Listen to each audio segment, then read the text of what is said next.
Disclaimer: I am just a humble Genshin Impact fan. I do not own any of the rights to Genshin Impact, or any of the content within it, such as the lore books. Those specifically belong to Hoyoverse. What I do have, however, are friends with things like learning disabilities, such as dyslexia and ADHD, or very little free time, making reading the lore books either in-game or on wiki pages hard for them. Our solution to these problems has been for me to make these recordings so that they can listen to them and still get to enjoy Genshin lore like the rest of us.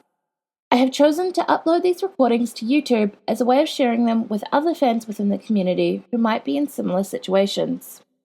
I am admittedly no voice actress, trained narrator, or video editor, but I have tried my best, so please be gentle with me.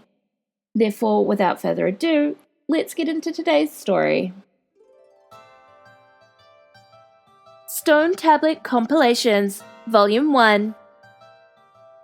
A history book compiled and translated from the ancient stone tablets of Liyue by the historian Zhi Chong. It contains various fragmented historical events. Found in the Mondstadt Library. In the beginning, Rex Lapis descended. He lowered the tides, raised Mount Tianheng, and calmed the waves. Thereupon, peace was brought to the people.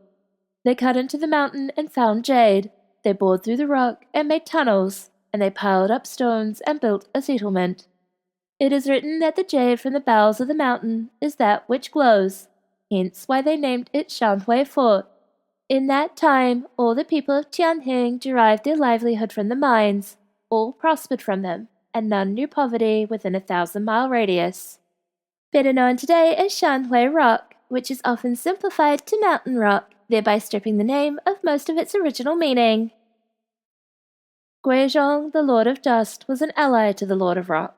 Around Mount Tianheng, Guizhong set up a crossbow to keep guard, and it was named the Guizhong Ballista. She brought her people to the north of Mount Tianheng and taught them to tend the soil. Agriculture became their livelihood, and all prospered from it. The farming towns stretched for miles, and it was said that one could walk all the way to Stone Gate without ever leaving the network of pathways between the fields. Guizhong said to the Lord of Rock, "My people had left their home and came to this place. Here they are happy in their abodes and content in their work.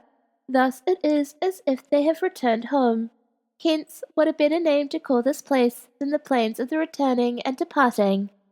The Lord of Rock praised the Lord of Dust for her work, and thereafter the area was named in the tongue of Liyue, Guili Plains. It later came to pass that the gods each strove for dominance, which brought catastrophe upon the land. Though the Adepti fought to protect the Guili Plains, they could not stop the tide of the war, which ravaged the plains and took the life of its ruler, Guizhong. Thereupon the Lord of Rock, Rex Lapis, took his people south of Mount Tianheng. Thus the people departed from the Guili Plains for good, never to return, and it was left to become a wilderness. Rex Lapis pacified the gods. Adepti and Yakshas were content in their positions, and Liyue re-entered an era of peace. Before this time, the gods waged war for centuries on end, and not one field was left unravaged. The people of Liyue turned to commerce and artisanship for their livelihood, and prospered once more. Those who prospered above the rest joined, calling themselves the Qingshi. Thus was formed the framework around which Liyue Harbour developed. Under the jurisdiction of the Qingshi were all known trades. No business in Liyue took place inside or outside the nation that was not known unto them. The Millelith also took orders from the Qingshi, supporting the masses at home and suppressing the monsters at the border.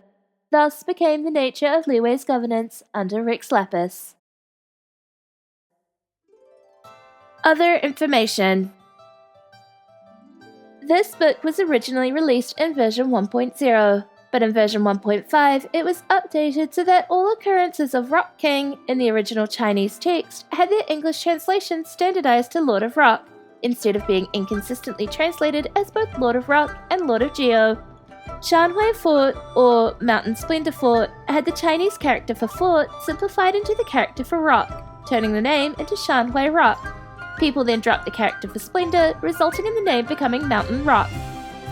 In the original Chinese text, the phrase translated as centuries on end, meaning hundreds of years, is 千年, millennia, thousands of years a very long time. However, while we can tell how long it's been since the Archon War, we don't actually know how long the war itself lasted. In the original Chinese text, all the known trades are explicitly referred to as the 8 trades, or 8 gates. The translation of the Chinese text essentially reads, "Under the administration of the Qingshi are the 8 trades, 8 gates, and between them, all trades, whether domestic or foreign, are accounted for." Currently, only 3 of the 8 trades are confirmed: transportation, glazed ceramics, and salt, with the 4th trade possibly being mining. The phrase, "suppressing the monsters at the border," is better translated as "suppressing demons outside the city walls," as the Millelith were not exclusively located at the borders between nations as the English transcription implies. Other names.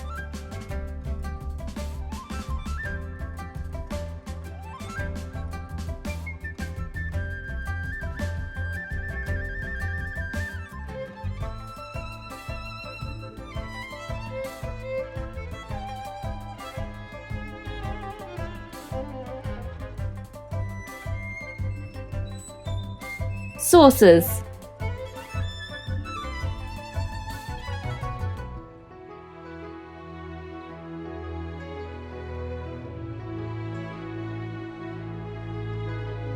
If you made it this far, thank you so much for watching.